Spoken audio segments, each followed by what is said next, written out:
Hi friends, today the Crime Cases story will tell you about a very sadistic criminal case. Friends who should be a place where we feel safe actually have the heart to do something so sadistic. He was killed, and his meat was cooked and then eaten by his friends. What is the motive behind it? Let's look at the full story below.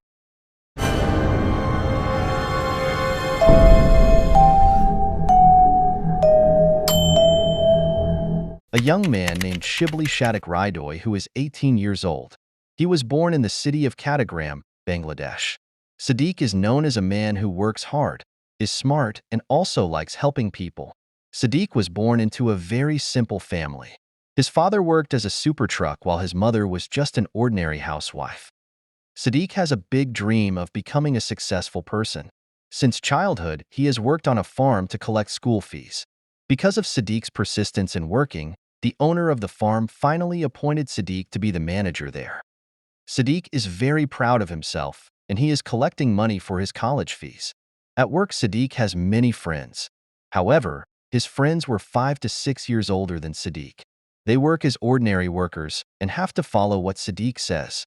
Because Sadiq is younger than them and Sadiq is a man who is very honest at work, he once had problems with his coworkers. Sadiq is known as a man who is very disciplined and never breaks a promise. On August 28, 2023, Sadiq went to work in the morning as usual. However, in the afternoon, Sadiq did not return home and also did not inform his family. His family thought Sadiq had work that he couldn't stay in and didn't come home that night. But because it didn't usually happen, finally at 11:30 p.m., his parents called him several times.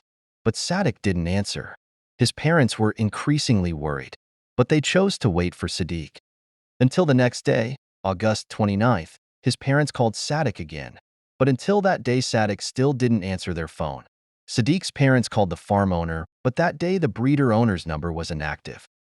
Sadiq's parents finally came to the place where Sadiq worked, but there was no one there who saw Sadiq. In the afternoon, Sadiq's parents suddenly got a call from their son's number. Sadiq was heard panicking and saying that he had been kidnapped by someone, and he had been in the car for 12 hours. Sadiq said that he was beaten by several people, and at that time he was hiding to make a phone call. In the middle of Sadiq's conversation with his father, the kidnapper suddenly cut off their telephone line, and since then Sadiq's parents don't know what happened. Sadiq's mother tried to call him again, but there was no answer, and the number was no longer active. When Sadiq's parents wanted to call the police for help, suddenly the cell phone rang and it was their son's number.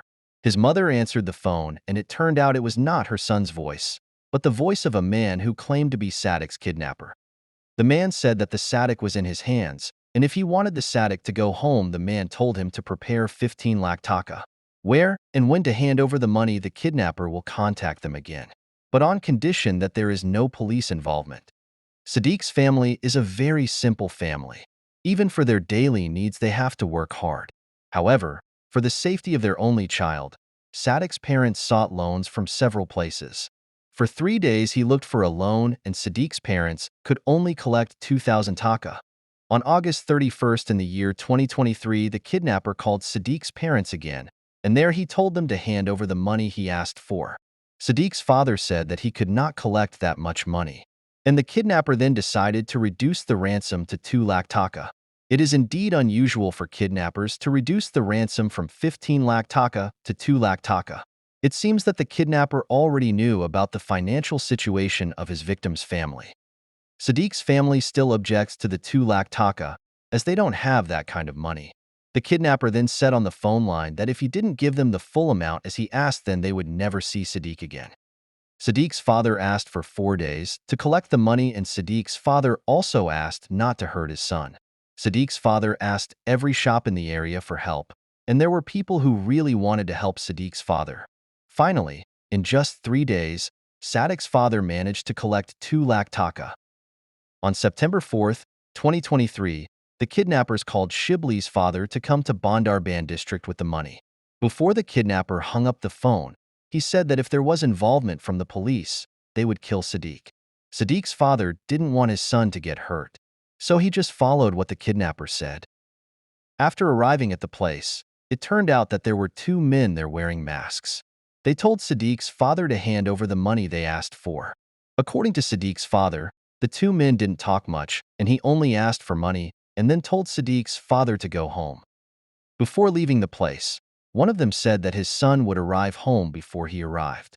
After hearing that, Sadiq's father was very relieved and hoped that his son would be safe and return home. When he got home, Sadiq's father looked for his son, but he wasn't there. He froze in front of the house and hoped he would see Sadiq walking and calling them. Until evening, they had not received any news from their child, and that made them very worried. All of Sadiq's family members gathered that night, and they thought that Sadiq would probably never come home. Seeing that situation, one of Sadiq's family members said to immediately go to the police station and report that Sadiq had disappeared. But Father Sadiq said that he did not want to involve the police because the kidnapper said that if that happened, they would hurt his son. After several days of no news about Sadiq, on September 7th, Sadiq's father called Sadiq's cell phone again, but the number was no longer active. Finally, that afternoon, Sadiq's father went to the police station because he had not heard any news from his son. When the police heard the news of Sadiq's disappearance, they were very angry. Why didn't they report it from the start? But Sadiq's father explained his reasons.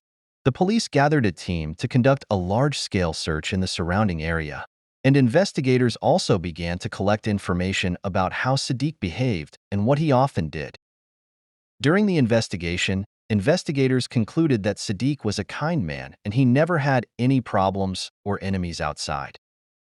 Sadiq's mother told investigators that her son had said that he had fought with some of his friends at work. Investigators immediately looked for people who had problems with Sadiq at his workplace. The police arrested 4 people from Sadiq's workplace, and all of them were taken to the interrogation room for questioning. One by one, they all tried to state that they were not involved in Sadiq's disappearance. But after they got pressure from the police, the 4 men said what they had done.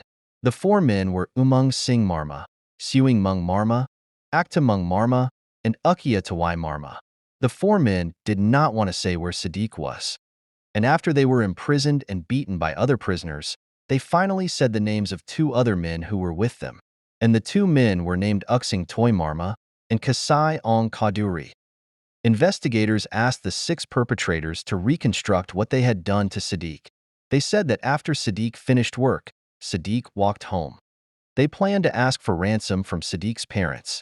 But that day, Sadiq accidentally saw the faces of 2 of their men, because they were very afraid that Sadiq would report them to the police station. Finally, the 6 men attacked Sadiq using sharp weapons. They let Sadiq bleed out, and finally Sadiq died on the spot. The police and Sadiq's family just found out that Sadiq was already dead. Investigators then handled the case no longer as a kidnapping, but as a murder case. Investigators asked the 6 perpetrators where they put the victim's body. But they said that after Sadiq was dead, they cut the victim's body into several parts and then threw it in a ravine. The police and the team traced the ravine that the perpetrators meant, but there they only found small parts of the victim's body. According to investigators, the victim's face was no longer recognizable. Even investigators did not know whether it was Sadiq's face or someone else's.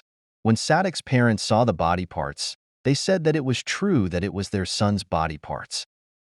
The 6 men were eventually charged with murder and were placed in solitary confinement to await trial.